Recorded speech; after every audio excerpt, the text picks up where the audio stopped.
For many centuries, the Order of the Knights Templar has looked for the Apple of Eden because it contains the key to free will. By decoding its secrets, they'll have the power to control all freedom of thought, which is why the organization known as the Brotherhood of Assassins tries to stop them. In 1492 in Spain, the Assassins discusses the latest update. They can't let the Sultan's son be kidnapped or he'll surrender the apple. A newbie called Aguilar is accepted in the organization and they cut his finger as part of the welcoming ritual before handing him a pair of hidden blades. In Baja California in 1986, a young Cal is on the roof of a building trying to make a jump with his bike, but he fails and falls. When he goes home, he's shocked to find the body of his dead mother with her necklace hanging in her hand. To make it worse, it was his father Joseph that killed her. As a bunch of cars led by Ricky approach the house, Joseph tells Cal to run because they've been found. Cal immediately gets on the roofs and runs as fast as possible, managing to escape before the men enter the house. 30 years later, Cal is now a grown man in a Texan jail keeping himself busy by making creepy drawings. On the day of his birthday, he's taken out of his cell for execution, which is the sentence he got for murder. He's strapped to a table before they inject the lethal fluids into him, causing him to see his entire life flashing in his mind as he goes out. To Cal's shock, he doesn't die but instead wakes up in a white room where Ricky's daughter Sophia is watching him. Sophia explains that officially he's dead to the rest of the world and he's been brought here to help her project, but Cal immediately tries to escape. His body is still weak from the injection so his body keeps stumbling and slowing down, but he manages to run through the strange building and take the stairs into a room full of plants and other people like him. Then Cal reaches the edge of a balcony and realizes he has no idea where he is. Soon Sophia catches up to him and says he's in Madrid in the Abstergo Foundation, a private organization working on a way to eradicate violence. Before he can respond, security knocks him out and takes him to a huge empty room. While holding him down, they put hidden blades on his arms and a special belt on his waist before they connect a huge claw-like machine called Animus to his neck. Cal screams in pain as Sophia explains this machine will help him see the memories of his ancestor, who lived 500 years ago. Then Animus raises Cal and bright lights shine around him as the computer checks his DNA. Suddenly Animus pushes Cal and he finds himself in the Spanish Inquisition, seeing everything from the point of view of his ancestor Aguilar. The Templars have kidnapped the Sultan's son Ahmed, and it's the assassin's mission to rescue him before he can be used to get the apple. On the streets, the Templars put Ahmed in a cage and get ready to kill the man who was hiding the boy. While the commander gives a speech, Aguilar jumps on him to kill him at the same time Cal jumps still connected to the Animus. He's shocked because he's truly feeling like he's killed a guy, but Sophia asks him to stay in the memory. The other assassins are also attacking and a vicious fight against the Templars ensues. At first it seems the assassins have the upper hand with their amazing fighting skills, but soon the Templars start killing them back. Assassin Maria steals the carriage with the cage and takes off, but the Templars immediately start following her so Aguilar takes a horse and joins the chase. 2 Templars manage to get in the back of the vehicle, so Maria jumps to start fighting them, quickly pushing them off with precise strikes and shooting a horse rider before returning to the front. Aguilar decides to jump as well and lands in a Templar cart to trigger another fight at the same time one more enemy starts harassing Maria. The fights are fast and intense, and everything gets experienced by Cal in real time, jumping in the Animus as Aguilar jumps as well because the cart loses track and crashes. In the other carriage, Maria almost falls and manages to hold on at the last second. Aguilar lands on her carriage and kills the Templar before noticing they're about to reach a cliff, so he hurries to pick the cage lock and free the kid while Maria gets to escape by unhooking the horses. The carriage starts falling off the bridge and Aguilar falls with the kid, so he shoots a rope to hold onto the edge. At that moment, Cal starts falling too and Sophia orders her technicians to pull him out of Animus while in the past, a Templar finds Aguilar. Cal lands on the floor rather forcefully and is shocked to see a hallucination of Aguilar walking through the room. That night, Cal has nightmares about Aguilar's memories. When he wakes up, he's in a cell room surrounded by guards, and he still sees the hallucination of Aguilar walking around. It looks like Aguilar is about to attack him, but he disappears at the last second. At that moment Sophia comes to check on him and explains the hallucinations are called the bleeding effect. They're images of his experience layering themselves over his field of vision. Angry, Cal grabs Sophia and pushes her against the wall to demand an explanation, so she tells him the machine connects him to genetic memories that allow him to relive the lives of his ancestors. As Cal's head hurts with the visions, Sophia convinces him to let her go by pointing out he'll learn more if he cooperates. Then Sophia takes him to a lab where they've been keeping track of all his life, explaining they found him by following Aguilar's DNA. All the test subjects are murderers like their assassin ancestors, and Sophia points out they were born with a predisposition to violence. Cal corrects her, saying he doesn't like violence for the sake of it. He just killed a man who was hurting women. Sophia and Ricky are with the Templars, and they're looking for the Apple of Eden because it's supposed to have the seed of man's first disobedience and could help them learn why it makes people violent. They think violence is a disease that can be cured and Cal is here to help them find that cure. Once their research is complete, Cal gets to leave and start a new life. Afterward Cal goes to have lunch with the other test subjects. Everyone keeps staring at him and Mosa reminds him that they're supposed to protect the apple, so he advises Cal not to make the wrong choice. While he eats, Cal keeps having flashbacks to his mother's death and sees Aguilar's hallucination everywhere. Meanwhile, Ricky wants to send Cal back into the Animus immediately. It turns out the Templars want to shoot his project down because he hasn't found the apple, so he wants to speed up the process. Sophia disagrees because Cal needs to get used to everything or he'll lose his life in the process. Later in his cell room, Cal sees Aguilar attacking him again, and this time he's capable of channeling his ancestors' abilities to defend himself.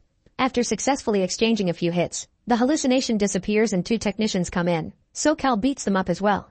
However, soon the guards come and manage to overpower him before they drag him out by force.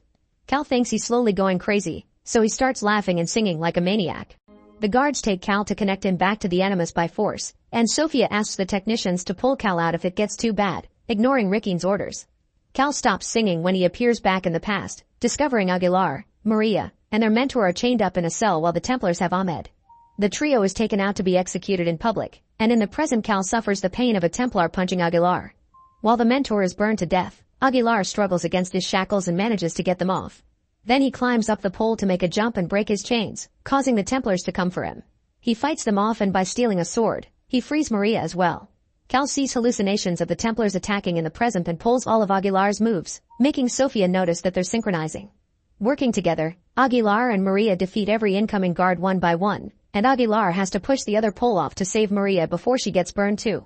When the executor comes after them, they trick him to make his axe break Maria's chains, which they use to kill him. Next they break the barrels and the oil spills, touching the execution flames and causing an explosion that allows them to escape while everyone panics. The Templars begin chasing the duo as they climb to the rooftops, where they have to fight off a few more guards that keep approaching. They quickly fight them off or even kill them by throwing them off the roof before they keep running, using fast moves to jump off the walls and dodge the incoming arrows. Eventually they're surrounded, and Maria and Aguilar accidentally split to fight. They defeat all the Templars as fast as possible, but the soldiers just keep coming with more arrows.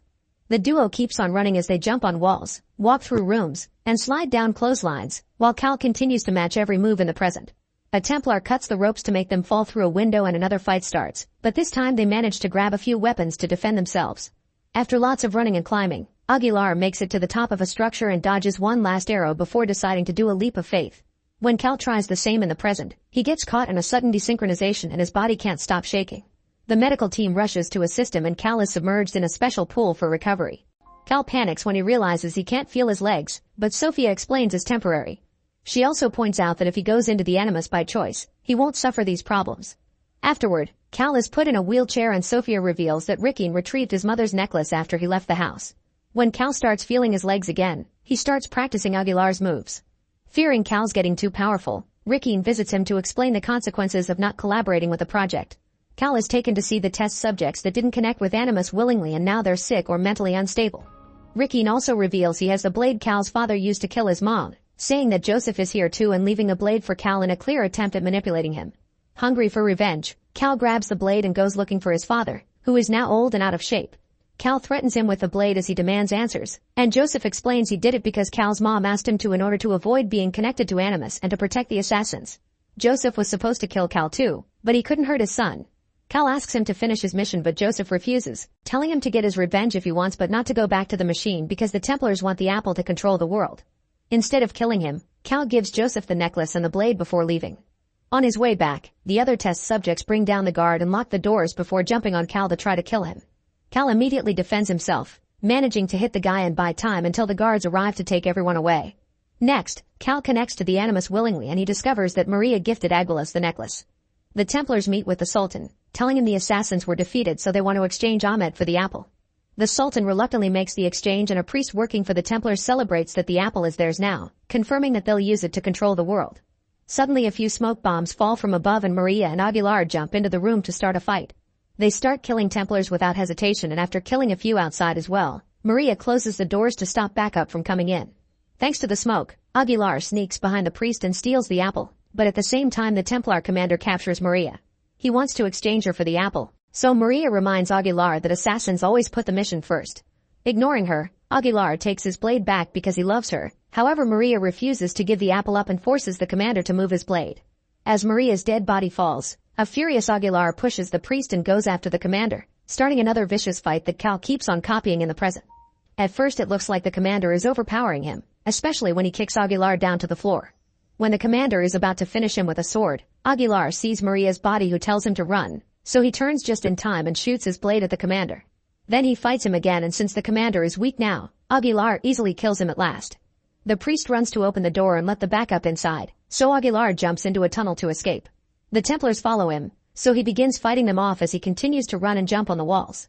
After killing a few soldiers, Aguilar steals a torch and starts a fire in the middle of the tunnel to block the enemy off. He manages to make it to the entrance and comes out on a bridge, only to find himself surrounded by crossbows. Refusing to give up, Aguilar makes another leap of faith and lands in the water. In the present, Cal jumps as well and the animus breaks down, but this time Cal is fine. The memories continue to appear around him and he sees Aguilar giving the apple to Christopher Columbus to hide. Meanwhile, Mosa steals ancient smoke bombs from the lab and activates them in the common room, where all the test subjects start beating the guards up. As the alarm begins ringing in the building, they make their way through the corridors and labs while beating down or even killing anyone who tries to stop them. At the same time, Cal is surrounded by ghosts of the assassins, including Aguilar, Joseph, and his mom, who tells him he isn't alone. The technicians confirm it isn't a memory, and Rickeen announces he and Sophia are leaving so the team can purge the facility. Sophia doesn't want to go because she sees an assassin who looks like herself, but Rickeen's men drag her out. The guards go after every test subject and Joseph tries to defend himself, but sadly he's quickly killed. The others move as fast as possible because the guards are trying to lock the doors, but one of the guys manages to reach the computer and opens enough gates so the team can reach Cal.